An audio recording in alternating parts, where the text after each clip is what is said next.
Sveiki sugrįžę į Automoto kanalą. Šiandien pristatau visiškai naują Kia EV 2025 metų kompaktišką, bet labai ambicingą automobilį, kuris nori įrodyti, kad už prieinamą kainą galime gauti ir erdvų, ir modernų bei pažangų automobilį.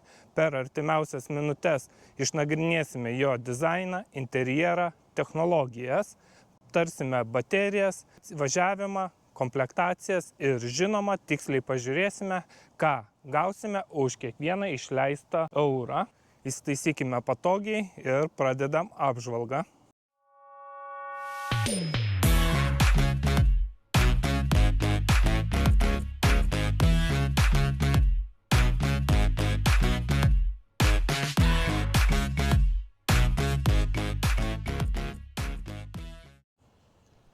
Kia EV3 iš karto atpažįstamas dėl Kia naujo dizaino filosofijos Opposite Side United. Priekyje dominuoja skaitmeninio tigro veidas. Pasakykite komentaruose, ar ir jums panašu, su aštriais LED žibintais. Elektromobilio matmenys yra ilgis 4,30 m, plotis yra 1,85 cm, aukštis 1,56 cm. Tai kompaktiškas SUV, kuris konkuruos su Volvo EX30, Volkswagen ID4 ir Hyundai Kona Electric. Aerodinaminis koeficientas, ką reikėtų paminėti šio elektromobilio, yra labai geras. Tai apie 0,29, kas padeda sutaupyti energijos šiam elektromobiliui ir nuvažiuoti ilgesnius atstumus. Ratai komplektuojami nuo R18 iki R20 GT Line versijoje. GT Line versija taip pat yra papildomai aprūpinta ir išsiskiria sportiškesniais priekyje ir gale buferiais, apdailos elementais. Pakalbėkime apie interjerą. Salonas atrodo moderniai ir erdviai. Gal geriau eikime iš galo. Čia labai jaučiasi elektrinės platformos privalumai. Grindys yra lygios. Ilga ratų bazė, todėl vietos tiek priekyje ir gale daugiau nei pas daugelį konkurentų. Pagrindinis akcentas yra du 12,3 colių ekranai plus papildomas 5 colių klimato valdymui. Nauja Kia CCN sistema palaiko bevėlį per atstumą atsinaujinimą, o tai reiškia, kad automobilis laikui bėgant taps dar protingesnis. Medžiagų kokybė pagal komplektaciją, tai pačioje paprasčiausioje EX daug kietesnių plastikų, audinio paprasto sėdynės, EX plus veganiška oda su LED apšvietimais, daugiau USB jungčių, o GT Line kontrastingos siūlės, sportinis vairas ir premium apdaila. Galinė sėdynių eilė viena erdviausių segmente. Ir einame prie bagažinės.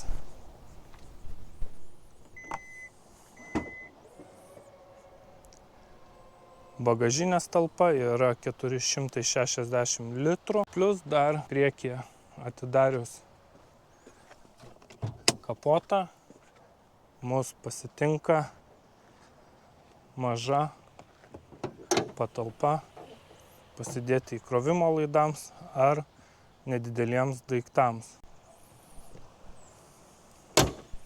Reikėtų paminėti, standartiškai gauname visą ADAS paketą, tai autonominis stabdymas su pėsčiųjų ir dviratininko atpažinimu, juostų palaikymas, blind spot monitor.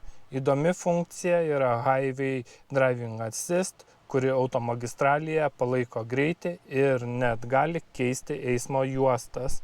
Multimedija palaiko Android Auto ir Apple CarPlay belaidžių būdu. pastebėti skirtumai tarp komplektacijų. EX komplektacija yra paprasta garso aparatūra, EX Plus jau yra, kaip ir šitoje GT Line komplektacija, Harman Kardon garso sistema. Ir dar papildomai GT Line komplektacija, papildomi vairuotojo asistentai, sportiški interjero akcentai. Pakalbėkime apie šį Kia EV3 automobilį, kaip jisai važiuojasi. Tai iš karto atsisėdus, prieš savaitę turėjau Kia Niro modelį, tai čia jau matosi, kad yra aukštesnės klasės automobilis, medžiagos yra panaudotos aukštesnės, važiavimas yra žymiai minkštesnis, salone viduj garso izoliacija yra labai gera. Važiavau ir autostradą. Autostradoje 120 važiuojant tylu ramu, jokių šalutinių garsų nesigirdi. Kaip tik dabar pravažiuosime per pakilimą greičio mažinimo kalnelį ir švelniai pravažiuoja. Elektromobiliai turi jau tą pliusą, kad jų svoris yra didesnis ir važiuojant tam masė jaučiasi ir tas minkštumas atsiranda.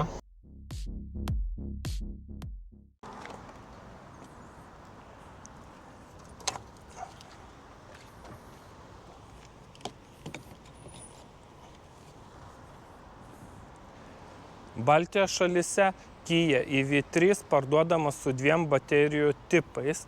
Tai 58 ir 3 kWh baterija, su kuria galima nuvažiuoti 400-410 km. Antra baterija jau didesnė, 81,4 kWh. Ir čia jau nuotolis žymiai padidėjęs, 550-560 km. Svarbi detalė – varantieji ratai. Visi šie elektromobiliai yra parduodami šiuo metu tik su priekinė varančia ratų pavara. Gamintojas ateityje planuoja paleisti ir su visų varančių ratų pavara. Visos versijos turi 150 kW variklį, tai yra 204 arklio galios ir įsibėgėja iki 100 nuo 0 per 7,5 sekundės. Būtinai išbandysime ir pasižiūrėsime, ar gamintojas nemeluoja, ar turėsime šį rezultatą. Įkrovimas greitoje stotelėje nuo 10 iki 80% per 30 minučių, o namuose su 11 kW įkrovimu per naktį. Įdomi funkcija V2L arba, kitaip sakant, Vehicle to Load. Išorinis įkrovimas, kuris įgalina įkrauti tokius prietaisus kaip kavos aparatas ar kompiuteris iš mašinos baterijos. Atsisėdus į priekį, vietos pilna, kojom užtenka tikrai ir iki stogo dar didelis tarpas. Atidarius priekinės dureles, standartiškai mus pasitinka galinių langų užrakinimas, kad keleiviai negalėtų naudotis, visų 4 elektrinių langų reguliavimas, iš vidaus užrakinti dureles, kad neatsidarytų iš išorės jos, užrakinti, atrakinti, veidrodėlių reguliavimas, užlinkimas veidrodėlių viduryje ir pasirinkti, kurį veidrodėlį mes norime reguliuoti. Iš įdomių sprendimų tai, kad kėdžių šildymo, vairo šildymo ir atminties jau gamintojas perkelia ant vairuotojo durelių reguliavimą. Sakyčiau, labai vykęs sprendimas, patogu naudotis. Toliau žemiau durelėse yra padarytos nišos įsidėti daiktams ir į jas kuo puikiausiai įsideda ir gėrimas, važiuojant neįsitaško ir stabiliai laikosi. Einam į vidų, matome odinį saloną, kadangi čia yra GT Line versija, tai jis yra kombinuotas 2 spalvų su sportiniu vairu. Ir čia jau matome išpildymą beveik pilną, sakyčiau, net neįsivaizduoju, ko čia dar trūktų. Elektrinės kėdės standartiškai reguliuojasi pirmyn atgal, atlošas ir nugaros palaikymo mygtukas.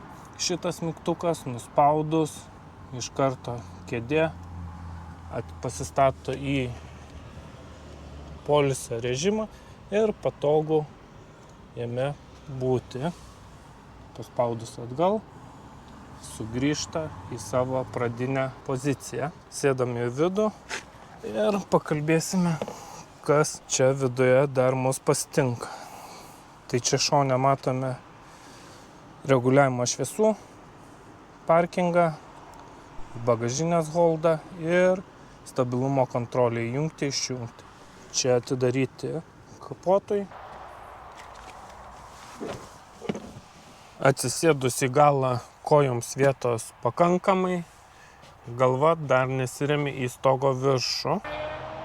Atidarom galinės dureles, mus pasitinka rankenėlė atidarimo iš vidaus, elektrinių langų mygtukas ir šitoje komplektacijoje komplektuojamas dar su šildomom kėdėm, atidarimui nišą ir daiktadėžę. Čia pasidėti dar daiktadėžę daiktams. Gale matome ventiliacijai angas reguliuoti, dėtuvę pasidėti daiktams, papildomos Type-C jungtis įkrauti telefono gale keleiviams abiems. Apačioje yra rozetė, kur galima krauti savo kompiuterį ar kitus įrenginius, kuriems reikia 220 voltų įtampos. Pakalbėkime apie Kia EV3 komplektacijas ir jų kainas. Tai ką reikėtų paminėti iš karto, tai kainos yra preliminarios ir šiam momentui, ką pavyko man rasti, tai pati bazinė paprasčiausia versija yra EX su 58 kWh baterija ir kaina čia yra 39 900 eurų. Toliau eina EX Plus su ta pačia 58 baterija ir kaina 41 500. Toliau eina EX su 81 kW baterija ir kaina yra 45 500. Ir toliau jau prasideda GT Line, tai eina su 81 kW baterija, čia jau kaina 47 900. Ir pati prabangiausia ir pilniausiai išpildyta GT Line TX su 81 kW baterija ir kaina 50 900 eurų. Kaip matote, skirtumas nuo bazinės ir pačios prabangiausios GT Line TX versijos kaina yra 11 000 eurų. EX yra racionalus pasirinkimas, jei norite elektromobilio už kuo mažesnę kainą. EX Plus optimalus kompromisas tarp komforto ir kainos. GT Line skirtas tiems, kurie nori sportiškesnio automobilio, sportiškesnio dizaino ir maksimalios įrangos. Apibendrinant, Kia EV3 elektromobilis siūlo tai, ką dažnai pasigendame kompaktiškose SUV. Daug erdvės, praktiškumą, ilgą nuotolį ir modernes technologijas. Svarbu paminėti, visi modeliai šiuo metu yra varomi tik priekinę varančių ratų pavara, o all-wheel drive dar tik laukiamas. Tad jei jums svarbus pravažumas, verta į tai atkreipti dėmesį.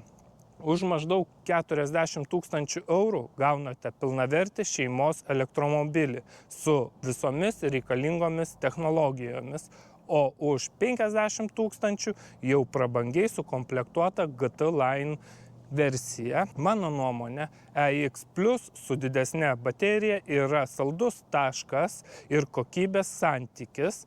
O dabar klausimas jums, kuri komplektacija atrodo tinkamiausia? EX, EX Plus ar GT Line? Parašykite komentaruose, nepamirškite prenumeruoti Automoto LT kanalo YouTube, Facebook'e, Instagram'e ir TikTok'e. Susitiksime kitą kartą.